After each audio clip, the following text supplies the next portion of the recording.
Kamusta mga kaibigan? Diretso na tayo sa usapan.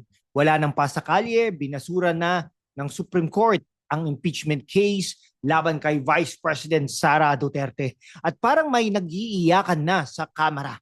Pero teka, ano ba talaga ang nangyari? Bakit unconstitutional ang impeachment? At bakit parang nataranta ang House of Representatives? Ngayon, i-breakdown natin ito. Fact-based, may konting humor, at puno ng insights para sa mga kabataan at OFWs natin sa US, Canada, Saudi, Japan at iba pang sulok ng mundo. Goal natin, 100,000 subscribers. Kaya i-hit na ang subscribe button, i-like, i-comment at i-share sa mga kababayan natin sa Dubai, Sydney at Hong Kong. Kung gusto nyo kaming i-super thanks, go lang para mas marami pang ganitong content. Ngayon, let's dive into the political circus. Ang Supreme Court sa isang unanimous 13-0 decision noong July 25, 2025 ay sinabing unconstitutional ang impeachment complaint laban kay VP Sara Duterte dahil sa violation ng one-year bar rule ng Constitution. Pero hindi nila sinabing inosente si VP Sara Hindi pa tapos ang laban. Samantala ang Kamara parang mga artistang umiiyak sa teleserye pagkatapos ng desisyon. Pero bakit ganito ang drama? Ano ang mali sa ginawa ng House at bakit parang laging may political vendetta ang usapan? Let's unpack this with facts, wit, and sprinkle of sarcasm. Una, pag-usapan natin ang desisyon ng Supreme Court. Noong July 25, 2025, sinabi ng SC na unconstitutional ang impeachment complaint laban kay VP Sara dahil lumabag ito sa Article 11, Section 3, Paragraph 5 ng 1987 Constitution. Ang one-year bar rule, ano ito? Simple. Hindi pwedeng mag-file ng multiple impeachment complaints laban sa isang opisyal sa loob ng isang taon. Pero ano nga bang ginawa ng Kamara? 4 na impeachment, complaints ang inihain laban kay VP Sara noong December 2024. Sobrang excited, di ba? Parang nagpa-cute sa crush. Pero ang ika-4 na complaint na sinuportahan ng 215 lawmakers ang naging basihan ng impeachment. Sabi ng ESC, huy Kamara, chill ka lang. Lumabag kayo sa konstitusyon. Bakit malaking panalo ito para kay VP Sara? Dahil binigyan siya ng reprieve hanggang February 6, 2026 rather. Baka pwedeng mag-file ulit ng bagong complaint. Pero teka, hindi ito absolution Sabi ng SC, hindi pa cleared si VP Sara sa mga paratang tulad ng misuse of funds at death threats. So it's a tactical win pero may laban pa rin siya sa hinaharap. Para sa mga kababayan natin sa Riyadh, Doha at Toronto, ito ang ibig sabihin VP Sara's political career is still alive at malaki ang impact nito sa 2028 presidential race. Pero ang tanong, was the SC just doing its job or may political undertones din? Let's keep it real. Ang SC ay puno ng appointees ng dating Presidente Rodrigo Duterte. Kaya may mga nagsasabing bias ito. Pero fact is, the ruling is grounded sa Constitution. Ano sa tingin ninyo, mga kababayan sa Singapore at London? Comment down below. Ngayon, pag-usapan natin ang Kamara. Mga kaibigan, parang nag-shooting sila ng drama. Pero wala pang script.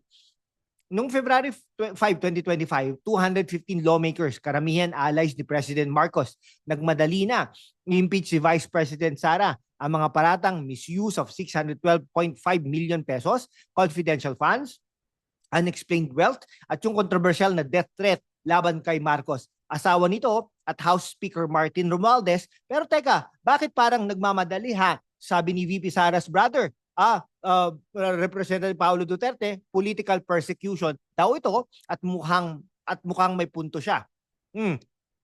Ang Kamara ay parang naglaro ng pass to complaint game. 4 na complaints pero yung ika-4 lang ang pinush nila sa Senate. Sabi ng SC, ito ang mali. Kasi yung unang 3 complaints kahit hindi na-refer sa Justice Committee, itinuring na initiated under the Constitution. So technically, lumabag sila sa one-year bar rule. Parang mga estudyanteng nag-cram sa exam tapos baksak pa, masaklap, ang Senate na dapat mag-trial, hindi rin makakuha ng jurisdiction dahil sa unconstitutional na proseso ng House. Kaya naman, noong June 10, 2025, ibinalik ng Senate ang articles of impeachment sa House. Sabi ni Senator Rizon Tiveros, this is tantamount to dismissal. Ouch, Kamara, nasaktan ba kayo? Hey, para sa mga OFWs natin sa Dubai at Sydney, isipin nyo, ang Kamara okay, ay parang nagluto ng adobo pero puro suka, no? Walang balanse at halatang may political agenda. Ang mga paratang laban kay VP Sara, misuse of funds, death threats, seryoso ha, pero ang proseso parang comedy sketch. At yung 215 lawmakers na nag-sign, ilan kaya talaga ang nagbasa ng complaint? O sabi ng isang UP law professor ha, Paulo Tamase, masyadong detalyado ang tanong ng SC sa House na parang sinasabing, huy, nag-aral ba kayo bago kayo pumirma? Nakakahiya, di ba? Kaya huwag tayong magmalinis. Ang impeachment nito ay hindi lang tungkol sa Constitution o funds. It's a full-blown Marcos Duterte feud. Mga kaibigan, rewind natin. Noong 2022, nanalo sina Marcos at Sara sa landslide victory bilang magkatandem, no? Pero parang love story na nagtapos agad pagkatapos ng kasal, no? Si VP Sara, anak ni dating presidente Rodrigo Duterte, ay nag-resign bilang education secretary noong 2024 dahil sa lumalalim na hidawaan kay Marcos. Ano ang mga issue? Una, ang South China Sea dispute. Okay, si Marcos pro-US, si Sara tahimik tungkol sa China. Pangalawa, ang drug war ng tatay niya, no, na kinundena ni Marcos pero sinusuportahan pa rin ng Dutertes. At pangatlo, yung death threat na sinabi ni Sara noong November 2023 na parang script mula sa action movie. Okay, pero let's be fair. Ang mga paratang laban kay VP Sara, lalo na yung misuse of 612.5 million pesos ay hindi biro, no? Sabi ng House may 1,322 fictitious beneficiaries sa Office of the Vice President at 405 fake names sa DepEd funds. Seryoso ito mga kaibigan. Pero ang problema, ang Kamara ay parang nagpapapansin lang para i-derail ang 2028 presidential ambitions ni Sara. No, sa kabilang banda, si VP Sara ay hindi rin inosente ha. Ang pagiging tahimik niya sa South China Sea issue ay krinitik ng mga allies ni Marcos. At yung death threat, kahit sabihin joke daw, hindi naman nakakatawa yun sa Malacanang. Okay, para sa mga kababayan natin sa Los Angeles, Vancouver at Singapore, ito ang konteksto. Ang impeachment na ito ay hindi lang legal battle, ito ay political chess. No? Si Marcos, limitado sa isang termino, ay gustong i-secure ang kanyang legacy. Si Sara, potential presidential candidate sa 2028, ay threat sa Marcos camp. Okay, kaya naman ang impeachment ay parang preemptive strike. Pero ngayon, dahil sa SC ruling, parang si Sara ang may upper hand, no? Ano sa tingin ninyo, mga kababayan sa Jeddah at Melbourne? Sino ang tunay na nanalo sa round na ito? Share nyo sa comment section. Ngayon, para sa mga kabataan sa Quezon City, Davao at Cebu at sa mga OFWs natin sa Dubai, Hong Kong at Toronto, anong laban natin dito? Una, ang ruling ng SC ay nagpapakita na may checks and balances pa rin sa gobyerno natin. No? Kahit gaano ka-powerful ang kamera, hindi sila pwedeng magmalabis. Pero pangalawa, ito rin ay paalala na ang politika sa Pilipinas ay laging puno ng drama. Ang tanong, paano natin gagamitin ang impormasyong ito para maging mas aware at involved? Sa mga kabataan, huwag kayong magpapaloko sa political noise. Mag-research, magbasa at magtanong. Ang impeachment nito ay hindi lang tungkol kay VP Sara o Marcos. Ito ay tungkol sa accountability. Kung totoo mga paratang laban kay Sara, kailangan mapatunayan ito ng maayos, no? Hindi ng padalos-dalos na proseso.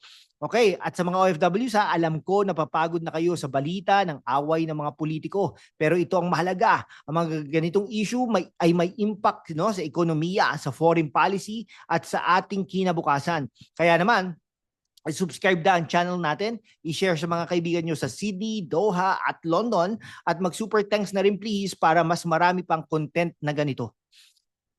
Okay, mga kaibigan isipin nyo. Okay, isipin nyo kung ang Kamara ay reality show, ang title nito ay Impeachment Island, no survivor ang cast, no? Si House Speaker Martin Romualdez bilang host ng 215 lawmakers, bilang mga contestants na nagmamadaling mag-sign ng complaint nang hindi nagbabasa, at si VP Sara bilang wildcard na laging may plot twist. Ang Supreme Court sila ang judges na biglang nag-drop ng bombshell decision. At ang Senate parang audience na naghintay lang ng popcorn habang nag-aaway ang lahat. Pero seryoso ang Kamara ay kailangan maging mas maingat. Ang impeachment ay hindi laro, ito ay constitutional process na dapat igalang. Kaya naman sa susunod na mag-file sila ng complaint, sana magbasa muna sila ng maayos, di ba? Para sa mga kababayan natin sa San Francisco, Milan at Singapore, ano ang palagay ninyo? Comment down below at i-share ang inyong reaksyon. So ano ang natutunan natin ngayon? Una, Binasura ng Supreme Court ang impeachment laban kay VP Sara dahil sa constitutional violation ng Kamara. Isang malaking ouch para sa House. Pangalawa, ang Marcos Duterte feud ay hindi pa tapos at ang 2028 elections ay magiging mas mainit dahil dito. Pangatlo, ang mga ganitong issue ay paalala sa atin mula Quezon City hanggang Dubai na kailangan natin maging vigilant sa politika natin. O kaya naman, mga kaibigan, i-hit na ang subscribe button. Goal natin, 100,000 subscribers. I-like, i-comment at i-share sa mga kababayan natin sa Los Angeles, Toronto, Riyadh at Sydney. Kung gusto nyo mag-super thanks, please go lang para mas marami pang content na magpapalakas sa ating political awareness.